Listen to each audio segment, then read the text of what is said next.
पूछना चाह रहे हैं बीजेपी और देश के प्रधानमंत्री और उनके सरकार से कि क्या नेतन्याहू ने हमको बताया था प्रधानमंत्री को? अरे बताया तो प्रधानमंत्री को निकल के आ जाना चाहिए, जिस तरह वाजपेयी ने किया था 79 में। और अगर नहीं बताया तो फिर इजराइल ने इस्तेमाल किया हम लोगों को। अस्सलाम वालेकुम रहमतुल्लाहि व बरकातुहू। जैसा कि आप जानते हैं, आज 28 फरवरी 2026 बरोज़े सनीचर को ईरान पर इजराइल और अमेरिका ने मिलकर मुत्तहिदा तौर पर हमला कर दिया और इसमें ईरान के सुप्रीम लीडर के दफ्तर पर हमले की खबर बीबीसी ने कोट की है। और अमेरिका इजराइल के अखबार दावा कर रहे हैं कि उन्होंने ईरान के सुप्रीम लीडर और वज़ीर आज़म मसूद पुज़ेशकियान को कत्ल कर दिया है। लेकिन ख़बर यह है कि उनके दफ्तर पर तो हमला हुआ है, लेकिन वो बंकरों में वो पनाह ले लिए हैं और ईरान वहाँ पर खामोश कहाँ रहने वाला था। उसने जो सऊदी और कुवैत, बहरीन और यूएई और दीगर इलाक़ों में गल्फ़ कंट्रीज़ में जो अड्डे हैं अमेरिका के, वहाँ पर उसने पलटवार कर दिया और बहरीन पर भारी नुकसान हुआ। अमेरिका का अड्डों पर इस तरह की खबर आ रही है। अभी बैरिस्टर असदुद्दीन ओवैसी साहब ने इस पर अभी ताज़ा तरीन प्रेस कॉन्फ्रेंस की, जिसमें उन्होंने इन सारे मुद्दों पर आवाज़ उठाई और हाल ही में इजराइल का जो दौरा किया हमारे महामहिम ने, उस पर भी उन्होंने उनको लताड़ा है। बहरहाल आप ओवैसी साहब का ये वीडियो क्लिप सुनिए। बीबीसी ने जो खबर शेयर की है कि उनके दफ्तर पर हमला हुआ, लेकिन ख़बर यह है कि वो दोनों यानी ईरान के सुप्रीम लीडर आयतुल्लाह अली ख़ामनेई और मसूद पुज़ेशकियान जो वज़ीर आज़म है वहाँ के, वो दोनों बिल्कुल ठीक हैं। अलबत्ता बंकरों में उन्होंने पनाह ली है, इस तरह की खबर आ रही है। ये देखना है, दुआ कीजिए अल्लाह ताला इत्तेहाद इत्तेफाक नसीब फरमाए। सुनिए ओवैसी साहब ने क्या कहा। वज़ीर आज़म नरेंद्र मोदी को अपने एडवाइज़र से सवाल करना चाहिए कि क्या ये सही वक्त था इजराइल का दौरा करने के लिए। अगर वज़ीर आज़म का एयरक्राफ्ट मीडियर में होता और इस तरह का हमला होता तो फिर इसका जिम्मेदार कौन होते?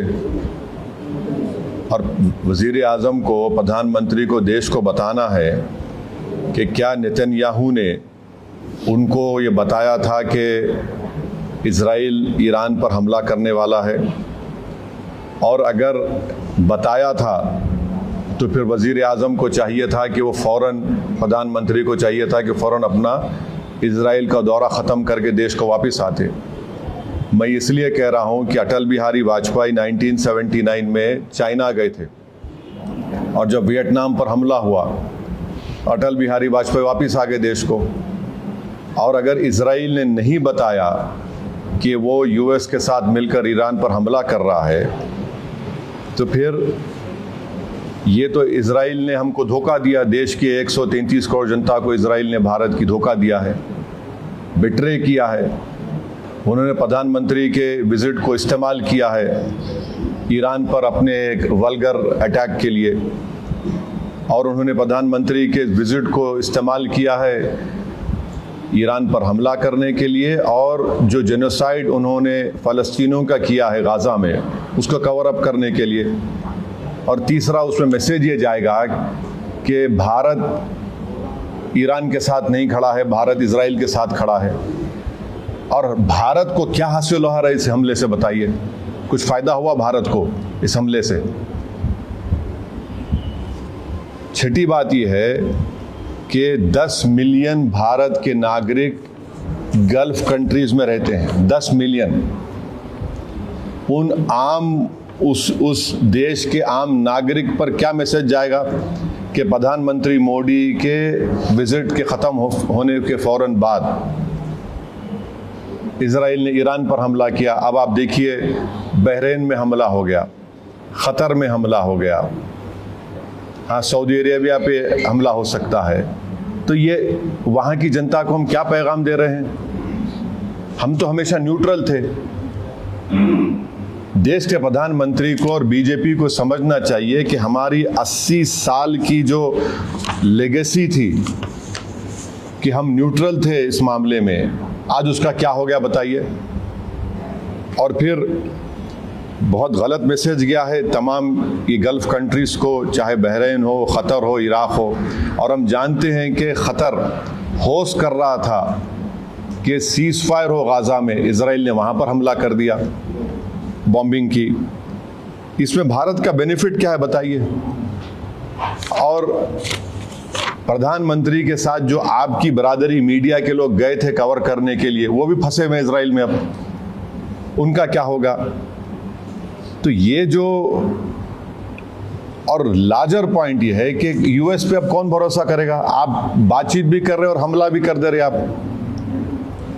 तो ये सवालात हैं जिससे देश के प्रधानमंत्री को, बरसर इख्तियार जमात को, बीजेपी को इसका जवाब देना पड़ेगा।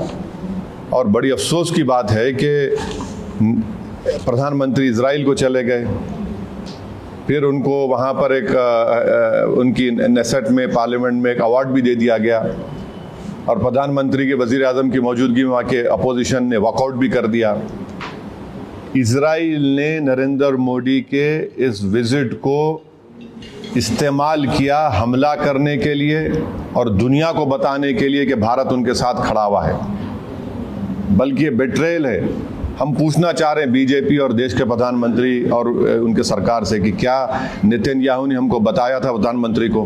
अरे बताया तो प्रधानमंत्री को निकल क्या देना चाहिए, जिस तरह वाजपेयी ने किया था 79 में। और अगर नहीं बताया तो फिर इजराइल ने इस्तेमाल किया हम लोगों को। ये बड़ी तकलीफदेह बात है। तो ये मुझे अब तक इसी पर यही कहना है।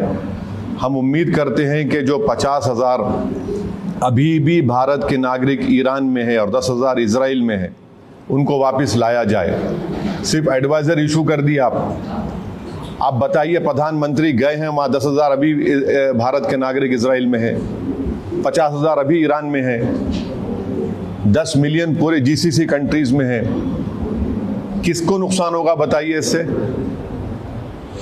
ये हमारे 10 मिलियन भारत के नागरिक अपनी गाढ़े खून पसीने की कमाई भारत को भी जाते हैं फॉरेन एक्सचेंज के तौर पर।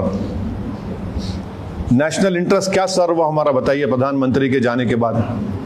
ये हमारे सवालात हैं। Thank you very much.